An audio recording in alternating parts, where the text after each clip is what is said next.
Have you ever felt like you are making more money but still not getting ahead? People are getting raises, businesses are making profit, investors are making returns, but groceries cost more, housing costs more, everything costs more. And they have a lot of people out there that feel like they are running faster financially but not making progress. And yes, I'm talking about inflation. And we all know the basic definition of inflation. We know prices are going up. We know the dollar is losing purchasing power.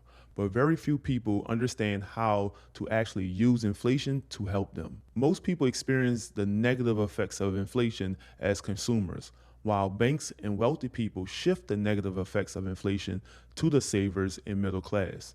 That's why the average person feels like they're falling behind while financial institutions continue getting wealthier during the inflationary periods. Because most people think if they're making profit, they're winning. But what if I told you you can make money on paper and still lose wealth in real life? And the scary part is, most people don't realize they're losing until years later, sometimes not until retirement age, when it's almost too late to recover. And I don't want that to happen to you. And once you understand the difference between profit and increasing purchasing power, you'll understand why some people are secretly losing financially for years without realizing it. In this video, I'm going to show you why most people lose to inflation even when they're making profit, how inflation quietly destroys wealth, and why strategic debt is one of the biggest secrets to getting on the receiving side of inflation instead of being on the paying side. Before we get into it, my name is Elridge. I've been investing for 11 years and I manage a $2 million private money lending portfolio in New Orleans, Louisiana. My partner and I make these videos to document our journey so you guys can follow along the way and hopefully you get something from it. So without further ado, let's really break this down. Usually when people measure success, they measure success based on nominal dollars, meaning they look at the number of dollars they made on paper. I invested $100,000 and now I got back $150,000. So in their mind, they made money. But what they never stop to ask is, what can those dollars actually buy now? See, there's a big difference between nominal dollars and real dollars. Nominal dollars tell you how much money you have on paper. Real dollars tell you the purchasing power of that money after inflation. And if you don't understand the difference, you can think you're building wealth while your purchasing power is actually shrinking. This is what I call the profit delusion, because a lot of investors think profit means progress, but profit alone does not mean you increase wealth. You only increase wealth if your purchasing power increase, meaning if your dollars can buy more stuff than it previously can. Let me show you what I mean. Let's use something simple like bagels. And then before somebody laughs at the bagels, I'm using them because inflation is really about purchasing power. So let's say you invested $100,000 into an asset. And at the time, bagels cost $1. That means your $100,000 can buy 100,000 bagels. Now let's fast forward 5 years. And let's say inflation causes the prices of bagels to go up from $1 to $1.40. Now your same $100,000 can only buy around 71,000 bagels. So even though your money amount stayed the same, your purchasing power dropped dramatically. That's inflation. Now here's where it gets dangerous. Let's say after 5 years, you made a $40,000 profit. Most people will celebrate it.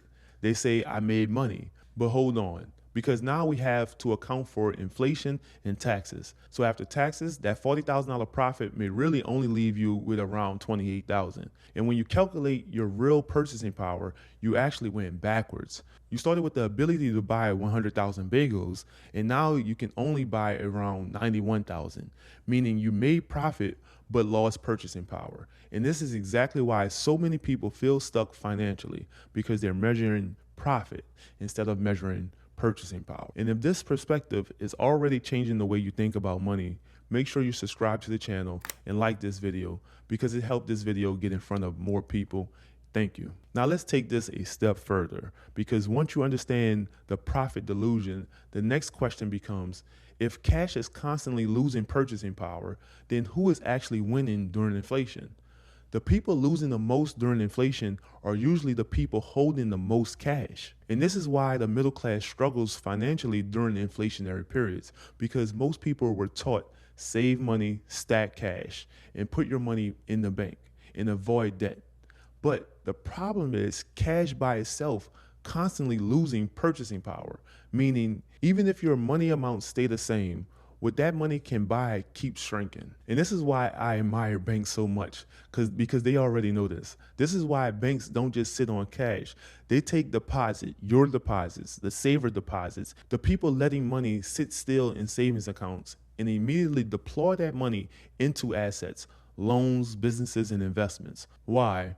Because they understand something most people don't understand. Inflation rewards asset owners and rewards people who use leverage. That's why the average saver feels like they can never get ahead.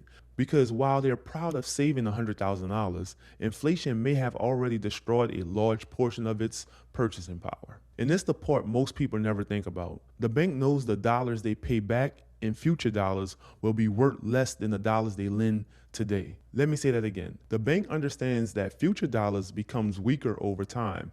This is called the Cantillon effect. Hopefully I pronounced that right.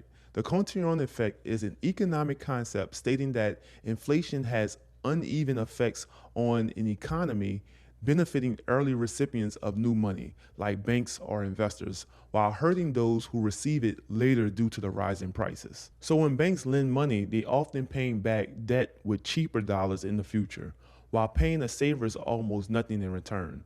Think about that. Now let's compare two different investors, because this is where the shift happens. Let's say investor number one uses all cash. He invests $100,000 of his own money into an asset. Now remember, inflation is still happening the entire time. So over a 5-year period, the purchasing power of that principal is slowly shrinking. And let's say after 5 years, the investment makes a $40,000 profit. Most people will look at that and say, that's great. That's a great investment. But after inflation, taxes, and the loss of purchasing power, the investor may have actually lost ground financially in real terms. Now let's compare that to investor number two. Instead of using $100,000 of his own cash, he uses strategic debt. Let's say the bank funds 70% of the deal, and he only has to bring $30,000 of his own money into the investment. Now pay attention to this part, because inflation is still happening, but this time only $30,000 of his purchasing power is exposed, not $100,000. That means he reduced the amount of personal capital being destroyed by inflation. Now let's say the asset still produces the same $40,000 profit. After taxes, interest costs, and expenses, he may walk away with around $20,000 in profit.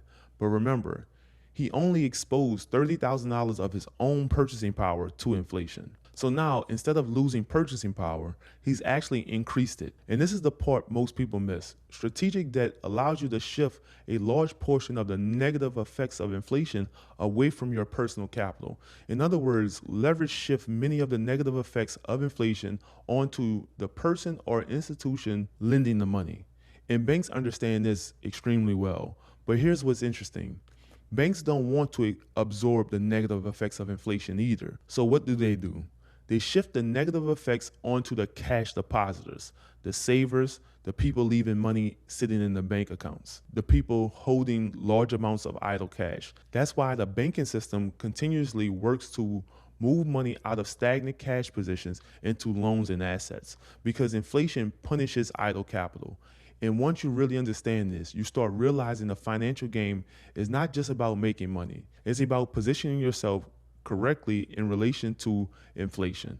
And this is exactly why in our community, we show people how to become their own bank. Because once you understand inflation, you stop looking at money the same way. You stop asking, how much money do I have? And you start asking, where is my money positioned? Because where your money sits determines whether inflation is working for you or against you. There are 4 major forces working against all of us financially. You have inflation, taxes, interest, and opportunity costs. And wealthy individuals understand how to strategically position themselves around all 4. That's the real game. The real game is not simply making more money. The real game is protecting purchasing power, control capital, use leverage strategically, and keep your money moving in compounding interest environments, because stagnant money loses value. And I truly believe if more people understood this earlier, they wouldn't spend decades thinking they were getting ahead financially, only to realize later that inflation quietly consumed most of their purchasing power. Now, hopefully, after watching this video, you understand that inflation is much deeper than rising prices, and I don't want you to focus only on profit, but also increasing purchasing power. If you got value from this video, make sure you like the video, share it with someone who needs to hear this, because a lot of people are working harder financially, but very few people understand the actual game they're playing.